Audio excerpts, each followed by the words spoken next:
Hello and welcome to Diaspora English. My name's Kayla and I represent Diaspora English Learning, but you can call me Teacher K. Here we get social, cultural, historical, and we learn English and prepare for proficiency exams like IELTS and CELTIP. So today I would like to give you a warm welcome to my channel and for us to get to know each other a little bit. Today, I would like to tell you about my journey to becoming an English teacher and what that journey was about and why and what I learned and why I think it's important for you to know.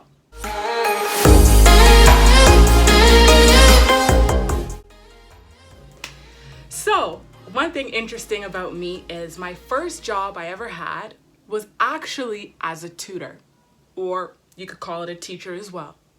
I was a French tutor. I helped young students to practice their French reading and writing and help them with their homework. And it's funny when I look back because I've done so many different things and been to different places, and it's interesting to find myself back in education, and it feels like it's meant to be.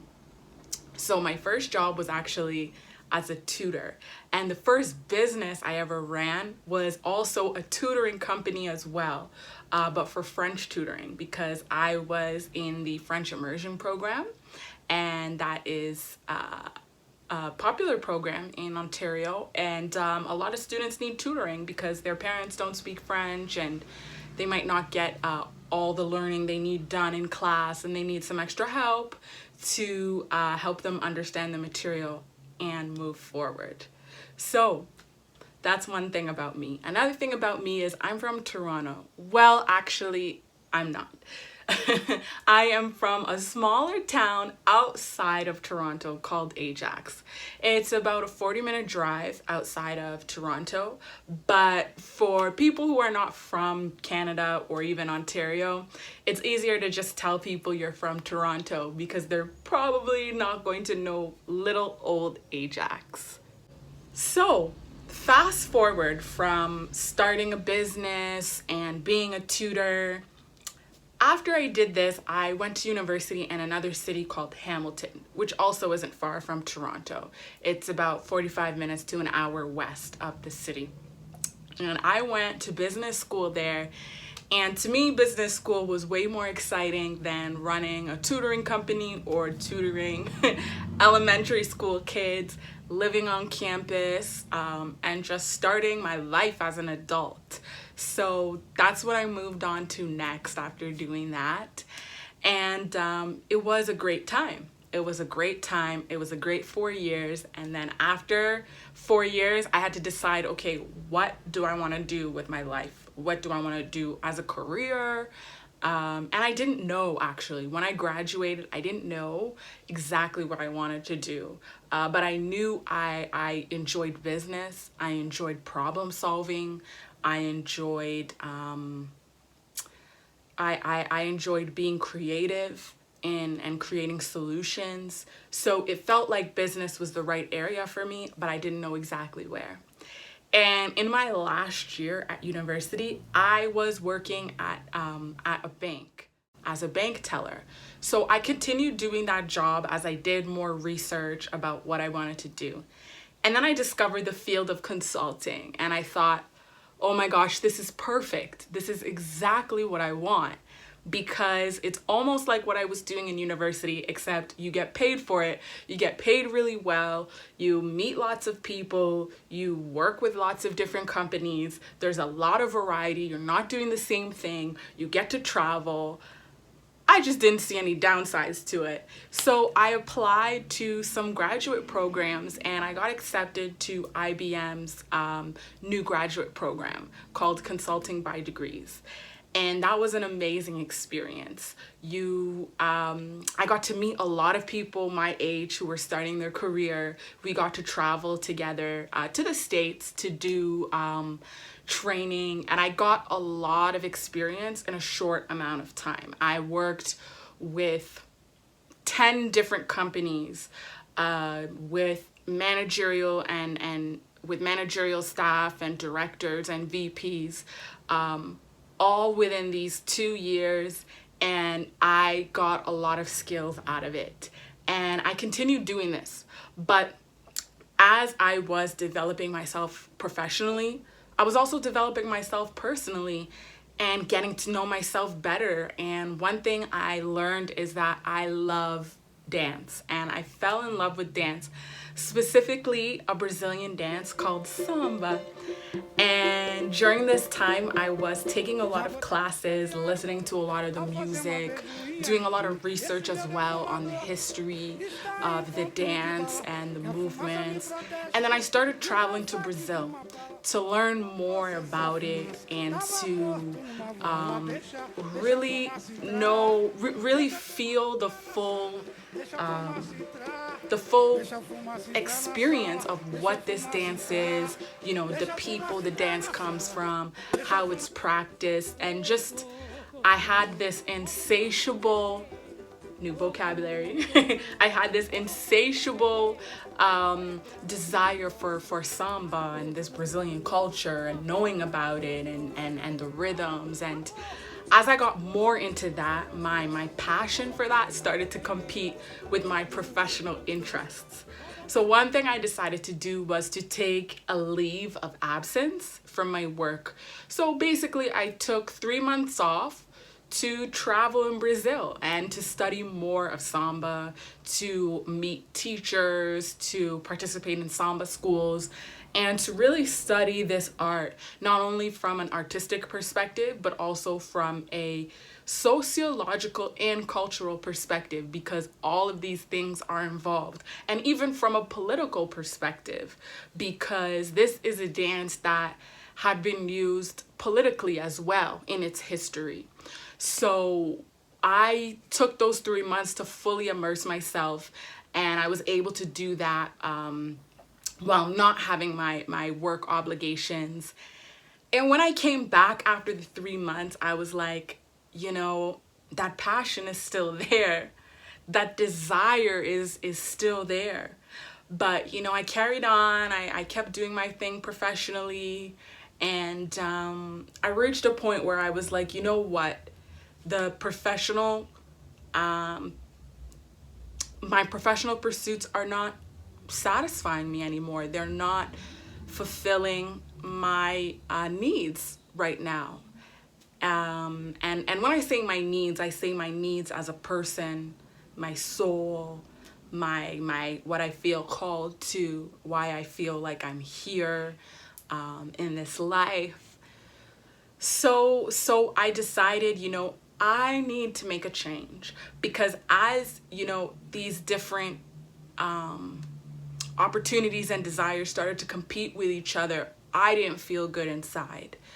And I knew I needed to make a change to live a life that was fulfilling. And I knew that dance, samba, and this culture was a part of it. And I knew that, you know, my professional career, it was a first step, but it wasn't everything. And I got a lot of experience out of it, and I decided to leave the job. It was an awesome job. It was a high-paying job with lots of opportunities to move up and grow, but it wasn't what I needed. So I decided to leave the company and take time to figure out life. And I spent 6 months kind of recuperating from that experience and building myself back up. And then after that 6 months, I went to Brazil. And I said, I'm gonna go to Brazil for 6 months and dive back into samba, dive back into dance, art, training, culture. And I ended up staying for 2 years. And while I was there, I became an English teacher as well. It was a good way to sustain myself financially and also to help people with their goals. One thing that's important to me is if I'm doing a service for someone, I want to be doing something that's going to help somebody. It's going to help them achieve their goal. It's going to help them achieve a dream. It's going to help them develop into a better person. And this is also what I got out of teaching samba, because I eventually became a samba teacher. And it was such an honor to create a space and help people find joy, because one of the things in Canada is we have very long winters. People work a lot, people are less social, less connected, and a lot of people suffer from depression and struggle with their mental health issues. And Samba is a way to support those people. It's a way to help people get through their week. It's a way to help people feel alive when they feel like they can't keep going. Because I know it did that for me at one point when things got really tough. So this is something that's really important for me in anything I do. And to be honest, I feel like that was lacking in my previous position. You know, we were doing great things, but we were doing great things for companies and shareholders, but not people. So I went to Brazil and I started teaching English. And one of the things that happened as well is, for starters, in Brazil, people really appreciate having a teacher who is what is called a native speaker in the language. Or in other words, someone that comes from an English-speaking country and has been speaking English since birth. So before I even met some of the students I had, they were really excited to have a Canadian teacher, because also it's not often that they get Canadian teachers. Sometimes they get American teachers, Australian teachers, English teachers, but Canadian teachers are more rare. However, when I met my students, they were a little surprised to see me. And I was surprised that they were surprised. And what I learned is that there are stereotypes of what Canadians are like, Americans are like, British are like. And to me, that was strange, because Canada, specifically Toronto, is probably the most diverse city in the whole world. So anyone that is Canadian, you don't know what they're gonna look like, what they're gonna be like. So that raised my awareness that I need to give some education about what it is that Canada is like culturally, ethnically, historically, because there's lots of people that look like me and there's lots of people that look like the next person. So the next thing I want to talk about is the kind of society that I grew up in. Like I said, I'm from Ajax, Ontario, very close to Toronto, almost in the greater Toronto area. And I grew up in what's called a diasporic society.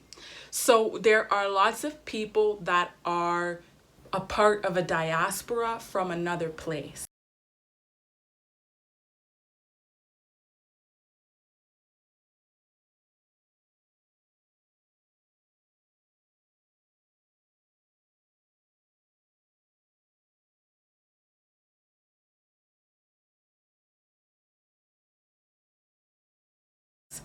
And I am a part of the Caribbean diaspora.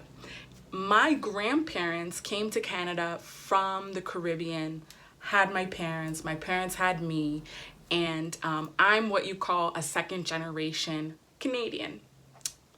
And there are lots of them. And not only did I grow up as a second generation Canadian, I grew up with a lot of my culture or the culture of the diaspora that I come from. And I grew up around a lot of other people who also had the same background as well.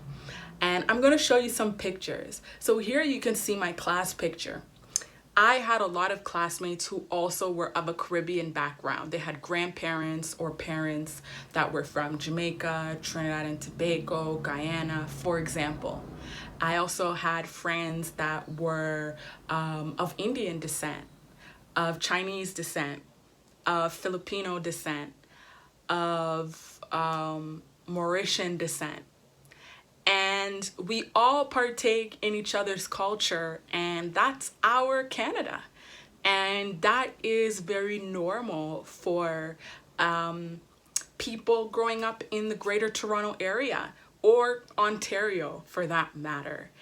And I will be making a follow-up video to this about who is Canadian to give you a better idea of the ethnic makeup of the country, as well as the politics that come with that and the images that are shown international. Because sometimes the images or the ideas that are shown internationally, they don't reflect the reality. So I'm here to tell you the reality.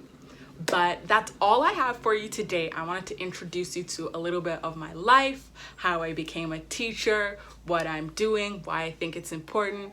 And stay tuned if you want more tips on English, English lessons, and how to prepare for English proficiency exams such as IELTS and CELPIP. Thanks so much for watching. Bye.